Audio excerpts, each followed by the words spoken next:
তোমরা মাইলেজটা বাকিদের থেকে কম পাচ্ছ, হয়তো 2-3। এবার 2-3-এর জন্য তোমরা পাওয়ার কম পাচ্ছ, লুক কম পাচ্ছ, ঠিক আছে। আচ্ছা, আর দাদা বাইক তুমি আজ পর্যন্ত সার্ভিস করেছো, তো বাইকের এমন কোন বডি পার্ট আছে যেটা ড্যামেজ হয়েছে, বা এমন কোনো বডি পার্ট আছে কি যেটা চেঞ্জ করানো হয়েছে বাইকে শোরুম থেকে? আর যদি চেঞ্জ করিয়েছো তো খরচা কেমন কি পড়েছে? तो चलिए शुरू करते हैं। বলছি দাদা, আমি বাইকটা নেওয়ার কথা ভাবছি, তো বাইকের ফিচার্স কেমন কি, বা বাইকটা নিলে কেমন হয়, আপনি যদি একটু মানে তুমি যদি একটু ভালোভাবে বলো বাইকটার ব্যাপারে ডিটেলসে, ফুল কি ডিটেলস। জানতে চাইছো? ডিটেলস বলতে বাইকটার ইঞ্জিন কোয়ালিটি থেকে স্টার্ট করে বাইকের মাইলেজ, তারপরে গাড়িতে টার্ন কেমন আছে, বা আজ অবধি তুমি বাইকটা কত বছর ধরে চালাচ্ছ? আমার এটা 2 বছর হতে এলো, দু অলমোস্ট আর বছর 3 মাস। আচ্ছা, 2 বছর হয়ে যাবে। তো 2 বছর ধরে বাইকে কোনো প্রবলেম বা ফল্ট কিছু বুঝতে পারছো কি? আচ্ছা, তাহলে শুরু থেকে সব স্টার্ট করি। হ্যাঁ হ্যাঁ, শুরু থেকে স্টার্ট করলে ভালো হয়, একদম ফুল ডিটেলসে। তো এটা NS 125, ঠিক আছে। NS এর সব রকম ভেরিয়েন্ট আছে, 160, 200, এখন 400 বেরিয়েছে। বাট আচ্ছা। 125 হিসাবে হ্যাঁ। বাকি যারা সেগমেন্টে আছে, রাইডার হোক, এক্সট্রিম 125 হোক, আর CBR 125 যেটা নিউ লঞ্চ করেছে, ওটার সবার থেকে কিন্তু পাওয়ারটা বেশি, ঠিক আছে। আচ্ছা। 11 নিউটন মিটার টর্ক আছে, যেটা সব গাড়িকে পিছনে করে তোমাকে আগে যাবে। এটা হ্যাঁ। কনফার্ম, আমি রেস লাগিয়েছি, জানি, ঠিক আছে। এরপরে যদি তোমরা রেসেরও ভিডিও চাও সেটাও দিয়ে দেবো, কোনো অসুবিধা নেই, তোমরা কিন্তু কমেন্টে জানিয়ে দিও। তো ইঞ্জিন কোনো ডাউট নেই, আওয়াজটা শুনিয়ে দিচ্ছি। আচ্ছা, শোনো। অনেক কেউ বলে আবার NS নাকি আওয়াজ করে 2 বছর পর, তো আবার 2 বছরই হলো, অনেক কেউ আবার 1 বছর পর বলে, 2 বছর হলো। সাউন্ডটা শোনো,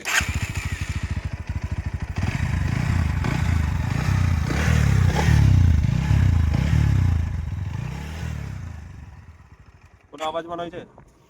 আমাকে একটু তো যে ঝাঁঝা করেছে, আমাকে তো ভালোই লাগলো, কোনো রকম কোনো মানে ফুল রিলায়েবল ইঞ্জিন, একদম কোনো কিছু অসুবিধা নেই, ঠিক আছে। না। নিজে চালাই, কোনো অসুবিধা নেই। এরপরে যদি আমরা এর ফিচার্স এর কথা বলি, তাহলে এদিকে নিয়ে চলে আসে, দেখি ফিচার্স এর কথা। এটা মিটারটা দেখে নাও, ফুল ডিজিটাল মিটার। আচ্ছা। এখানে তোমরা গিয়ারের ইন্ডিকেটরটা পেয়ে যাবে, ঠিক আছে। তার সাথে গাড়ি আর কতটা চলবে সেটা পেয়ে যাবে। এবার মাইলেজ কতটা দিচ্ছে সেটাও দেখিয়ে দিই। আমার কিন্তু লোকালে আমি রাইড করি, আমার 40 মাইলেজ দিচ্ছে ট্রিপ এতে। আর আমি গাড়ি চালিয়েছি দেখে নাও, অলমোস্ট 15,000, কিন্তু অলমোস্ট আমার গাড়ি 15,000 চলেছে। এবার এর একটা প্লাস পয়েন্ট হলো, এখানে একটা ব্লুটুথ কানেক্টিভিটি আছে, মোডের অপশন, যেটা অ্যাকচুয়ালি এই যে মোডের অপশন আছে, আচ্ছা। এটা দিয়ে তুমি কল তুলতে পারবে, কল কাটতে পারবে, ঠিক আছে। কলও তোলা যাবে, কেউ কল যদি করে এখানে ফুল তোমাকে শো করে দেবে কে কল করছে। হ্যাঁ। কল দিয়ে টিপলে ধরা হয়ে যাবে, ঠিক আছে। তোমাদের কানে যদি হেডফোন থাকে, হেডফোন পরাটা লিগাল, ওটাতে কোনো ভয় নেই, কোনো চালান কিচ্ছু হবে না। কল ধরলে, কথা বললে, আবার এটা ডবল ক্লিক করো, কেটে যাবে কল। মানে ফোনের ফুল যেটা কলিং অ্যাক্সেস ওটা বাইক থেকে হ্যাঁ, পেয়ে বাইক যাবে। থেকে ওটা ফুল কলিং অ্যাক্সেস আছে। আচ্ছা, আর বাইকের সার্ভিস? বাইকের সার্ভিস যারা কিনবে তাদের কিন্তু 500 কিলোমিটার বা 700 কিলোমিটার কোম্পানি দেয়। হ্যাঁ। বাট আমি বলবো যে 450 থেকে 500-এর মধ্যেই করে নেওয়াটা বেটার। আর বাইকের মাইলেজ কোম্পানি ক্লেম কতটা করে? 47 47। NH রোডের মধ্যে। আর লোকাল লোকালে অ্যারাউন্ড 40 মাইলেজ চলে আসে। আর লোকালে আমার তাই 40, কখনো তাই 44। ওটা তোমার হাতের উপরে নির্ভর করে, ঠিক আছে। এবার কতজন মিলে চালাচ্ছ সেটা একটা নির্ভর করে, যে তুমি 3-4 জন বসিয়ে তাহলে তো দিবেই, 40-এর জায়গায় তুমি 30 পাবে। বাট একদম সিঙ্গেল একদম। রাইড করো, একা হাতে রাইড করো, 40 থেকে 45 লোকালে পাবে।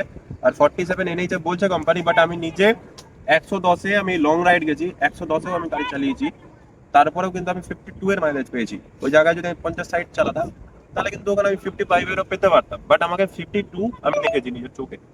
আর গাড়িতে যেটা ট্যাঙ্কি আছে, তো তেল কতটা? 12 লিটার। 12 লিটার। আর রিজার্ভে? রিজার্ভে 2 থেকে 2.5 লিটার মতো আছে। মানে রিজার্ভে আচ্ছা। এটা আমি নিজে থেকে টেস্ট করেছি অ্যাকচুয়ালি। আমি গাড়িতে তেল একদম পুরো শেষ করেছি, ঠিক আছে। এখানে যখন কাঁটাটা রিফিউল দেখায়, মানে হুম। রিফিউল মানে হয়ে গেল তোমার রিজার্ভ। এবার রিজার্ভে কিন্তু আমি ফুল 150 কিলোমিটার গাড়ি চালিয়েছি। ফুল 150? 150 কিলোমিটার গাড়ি 2 চালিয়েছি। লিটারে? হ্যাঁ, এবার 2 লিটারে বেশি হবে, আই থিঙ্ক 2.5-3 লিটার হতে পারে, হ্যাঁ হ্যাঁ। কারণ 150 কিলোমিটার তো কম বেশ নাই। আচ্ছা, আর তোমার গাড়িতে কিছু কি মডিফিকেশন করা আছে? মডিফিকেশন অবশ্যই করা আছে, চলো দেখি। যেমন? যেমন এখানে স্টিকার লাগিয়ে রেখেছি, যেটা আচ্ছা। তোমার নিচে দেখতে পাবে লাল রঙের, ওটাকে একটু গ্রে করে দিলে ভালো হয়। হ্যাঁ। তো সাবস্ক্রাইবটা করে দাও। তো তো বন্ধুরা দেখো, তোমাদেরকে এখানে ভ্যালুয়েবল কন্টেন্ট দেওয়া হচ্ছে, কিন্তু ফুল ইনফরমেশন, তো চ্যানেলটা অবশ্যই সাবস্ক্রাইব করে দিও, ঠিক আছে। দাদা অনেক খেটে ভালো ডিটেলসওয়ালা ভিডিও বানাচ্ছে। সামনে এখানে আমাদের কিন্তু অলরেডি LED ল্যাম্প দেয়, ঠিক আছে। আচ্ছা।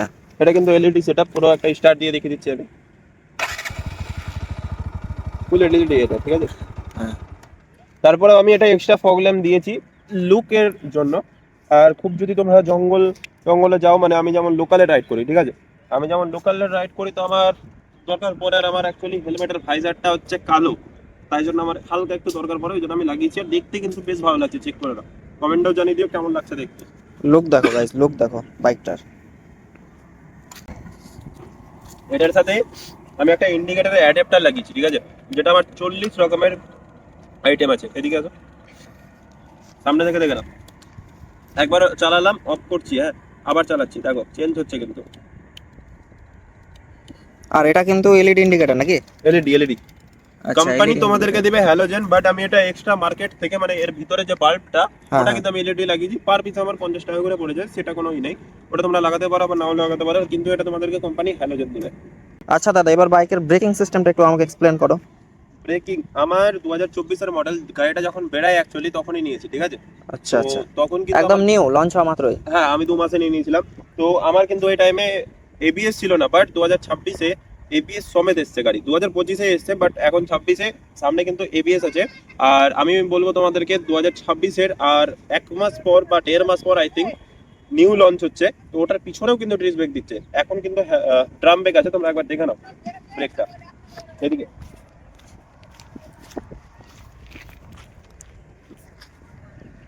এটা কিন্তু ফুল এখন ড্রাম ব্রেক, ঠিক আছে। আর আচ্ছা, সামনে আচ্ছা। ওটা নর্মাল ডিস্ক আছে, এটাই কিন্তু কোনো এবিএস নেই, নরমাল ডিস, এটা এখন এবিএস কিন্তু সিস্টেম। এবিএস এসছে। হুম। আর আমি এটাতে ব্রেকিং করে যা বুঝলাম, অনেক কারো এখন রিলে দেখছি বা ভিডিও দেখছি, অনেক কেউ বানাচ্ছে এনএসএন নাকি পিছনের ব্রেক ধরে না, মানে 125-এর যে বাইকটা হ্যাঁ। ড্রাম ব্রেকে নাকি পিছনের ব্রেক ধরে না, বাট এটা সম্পূর্ণ ভুল কথা।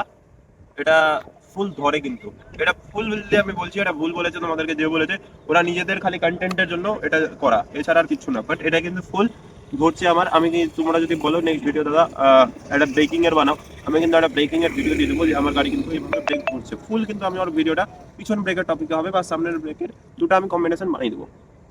আর এবিএস এর যদি আমি বলি, আমার অতটা এবিএস এর দরকার পড়ে না অ্যাকচুয়ালি। এবার তোমার ওটা হাতের উপর নির্ভর করছে যে তোমার এবিএস লাগছে কি লাগছে না, অনেক খারাপ আর লাগে না। আচ্ছা, আর দাদা বাইক তুমি আজ পর্যন্ত সার্ভিস করেছো, তো বাইকের এমন কোন বডি পার্ট আছে যেটা ড্যামেজ হয়েছে, বা এমন কোনো বডি পার্ট আছে কি যেটা চেঞ্জ করানো হয়েছে বাইকে শোরুম থেকে? আর যদি চেঞ্জ করিয়েওছো তো খরচা কেমন কি পড়েছে বা সামথিং?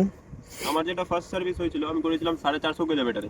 আমার ওখানে চেঞ্জ করেছিল মোবিলটা, মোবিলটা আর অয়েল ফিল্টারটা, ঠিক আছে। মোবিলের দাম আমার পড়েছিল 550, আর অয়েল ফিল্টারের পড়েছিল আমার 50 টাকা। মানে টোটাল আমার সার্ভিস, ফার্স্ট সার্ভিস আমার 600 টাকায় হয়ে গেছে।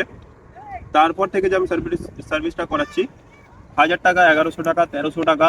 যখন যদি তোমার ব্রেক শু দুটোই চেঞ্জ হলো তাহলে 1600 টাকা, আচ্ছা এছাড়া আর কিছুই না। এবার আমার বডি পার্ট যদি আমি বলি, ব্রেক শু যেটা কম্পালসারি তোমাকে একটা করতেই একটা টাইমের মধ্যে। এয়ার ফিল্টার আমার কিন্তু 15,000 চলে গেছে, আমি কততে 10,000-এ করে দিয়েছিলাম এয়ার ফিল্টার চেঞ্জ। আর স্পার্ক প্লাগ তোমার যেটা আছে ওটা কিন্তু প্রত্যেক 12 কিলোমিটার 10 কিলোমিটার 10,000 কিলোমিটার এই টাইমে চেঞ্জ করতে হয়, তো আমি করে দিয়েছি অলরেডি। আর ওগুলো তো কম্পালসারি। এছাড়া আমি একটা চেঞ্জ করেছি, আমার ক্লাচ প্লেটের তারটা জাস্ট 2 দিন হলো বোধহয়, আমি 14,700 না 800 কিলোমিটার চালিয়ে নিয়েছিলাম, তারপরে হয়েছে। কারণ এটা দেখো, হ্যান্ডেল যখন আমি মুভ করছি না, হ্যান্ডেল মুভের সাথে আমার ক্লাচ প্লেটের তারটা কিন্তু মুভ হয়। ওই টাইমে ওটা কি হচ্ছে, ওটা ঢিল হয়ে গেছিল, তো ওই জন্য আমার ক্লাচ প্লেটের তারটা একটু অসুবিধা করছিল, তাই জন্য ওই ক্লাচ প্লেটের তারটা, এছাড়া আমার এক্সট্রা কোনো কিছু ফুল একদম যেরকম আছে সেরকম। তোমরা দেখতেও পাবে আমি কোনো ছাপড়িও বানিয়ে রাখিনি গাড়িকে। গাড়ি একদম সলিড আছে। অনেকটা দেখতে পাবে পিছন মার্গাট খুলে দিবে, হুম। এইটা খুলে দিবে, আর দিয়ে ছাপড়ির মতো ঘুরে বেড়াবে, ওগুলো কিন্তু নেই। একদম ফুল তোমাদের সামনে যেরকম গাড়ি এনেছিলাম একদম ওরকমই আছে। আর এই জিনিসটার খালি একটু রংটা উঠেছে, এটা উঠবে, কিছু করার নেই, যেহেতু গাড়িতে পিছনে লোক বসছে আর এটা লোহার উপরে, এটারই রং উঠেছে, এছাড়া আর কিছু নেই তেমন। আচ্ছা, তো ওভারঅল বাইকের কন্ডিশন, বাইকের মাইলেজ সবই ঠিক আছে। আর এটা পালসার এনএস, যেটা এটা হচ্ছে একটা স্পোর্টস ভেরিয়েন্ট, ঠিক আছে। হ্যাঁ। তো যদি কেউ মনে করো যে এটা একটা নর্মাল বাইক কম দামে পেয়ে যাচ্ছ, সেটা ভুল। এটা হচ্ছে একটা স্পোর্টস ভেরিয়েন্ট, তাই তো দাদা? হ্যাঁ, আর এটা আমি যখন কিনি তখন কিনেছিলাম 1,40,000, বাট জিএসটি যখন কমলো, জিএসটি কমার পর কিন্তু এটার গাড়ির দাম হয়ে গেছে এখন 1,22,000 থেকে 1,28,000-এর মধ্যে, যার যেরকম এরিয়ায় পাচ্ছ, বাট 1,22,000 থেকে 1,28,000-এর মধ্যে পেয়ে যাবে তোমরা। আর এর সাথে একটা হেলমেট, সিট কভার, তারপর চেনের স্প্রে, এগুলো আমাকে দেওয়া হয়েছিল। আর তার সাথে আমাকে ফুল ট্যাঙ্কি তেল আর প্লাস 3,000 টাকা ছাড়। আর বাইকটা কোন শোরুম থেকে মানে নেওয়া হয়েছে? আমাদের ফারাক্কা প্রিয়জন অটো থেকে। আর শোরুমে যে ধরো ওনার আছে, তো সার্ভিস করাতে যাও তো ওখানকার বিহেভিয়ার কেমন, কাস্টমারের সাথে কেমন বিহেভ করে? হ্যাঁ, মানে অনেক শোরুম আছে তো যেখান থেকে বাইক কেনা হলো, তারপরে সার্ভিস করাতে আসছো বা কোনো প্রবলেম হলো ঠিকঠাক বিহেভ করছে না। হ্যাঁ এটা হয়, বাট এখানে কিছু নেই। আচ্ছা, এখানে একদম ওকে আছে, কোনো অসুবিধা নেই। তো মানে ওভারঅল বাইক ইজ একদম ওকে। ওকে, কোনো প্রবলেম নেই। আর তুমি তো বাইকটা দেখতে পাচ্ছ সামনে থেকে, হ্যাঁ হ্যাঁ একদম, কোনো প্রবলেম লাগলো? আমাকে তো ফুল ভালোই লাগলো, এখন পর্যন্ত ভালোই আছে, কোনো কিছু ফল্ট বুঝতে পারিনি আমি। আর এটা কিন্তু তোমরা অবশ্যই লাগিয়ে নেবে গাড়িটা কিনলে, ঠিক আছে? ব্রেকটা বেঁচে থাকে। আমার ব্রেকে দেখতে হবে হয়তো স্ক্র্যাচ পর্যন্ত নেই, আমার এটার জন্য আমার ব্রেকটা কিন্তু ফুল বেঁচে আছে, ঠিক আছে? আর লুকটাও ভালো এসেছে ওটা লাগানোর পরে। এটা লাগিয়ে লুকটা অনেকটা বেড়েছে না? হ্যাঁ হ্যাঁ, এটা লাগিয়ে নিয়ে একটা এফজেড এর ভাইজার, এটা লাগিয়ে নিয়ে লুকটা তোমাদের বেটার আসবে। কিন্তু নর্মাল দেখে বোঝা যাচ্ছে না যে ওটা এক্সট্রা ভাবে লাগানো আছে, এটাই মনে তো হচ্ছে হচ্ছে। হ্যাঁ যে গাড়ির সেট আছে ফুল। আমাকে বাইকের ওভারঅল লুক, তারপর কন্ডিশন, যা যা ফ্যাসিলিটি বললে, ফিচার্স বললে, সমস্তটাই ভালো লাগলো। তো আমিও মন ঠিক করেছি যে পালসার NS 120 এই মানে সিসিটাই নেব। তো না, পারফেক্ট হবে তোমাদের জন্য, পারফেক্ট। লো হ্যাঁ বাজেট এখন 1,20,000 মধ্যে, 22 যেটা আমি বললাম 25-এর মধ্যে পেয়ে যাচ্ছ। আর ওর মধ্যে তুমি স্পোর্টই পাচ্ছ, আর এর ওয়েটটা কিন্তু একটু বেশি, 147 কেজি, ঠিক আছে? ওই জন্য একটু হলেও তোমরা মাইলেজটা বাকিদের থেকে কম পাচ্ছ, হয়তো 2-3। এবার 2-3-এর জন্য তোমরা পাওয়ার কম পাচ্ছ, লুক কম পাচ্ছ, ঠিক আছে? সব দিকে মার খাচ্ছ যদি তোমরা ওই এক্সট্রিম নিতে যাও। ওর কিন্তু ক্লাচ প্লেটের প্রবলেম আছে। 1 আচ্ছা বছর চালাবে বা 6 মাস চালাবে, আমি দেখেছি অনেক কাউকে 6 মাস চালিয়েছে, ইঞ্জিন লিক করে গেছে। ওটা একটা ভালো ই না। তো এই অবধি ছিল ভিডিওটা, ঠিক আছে?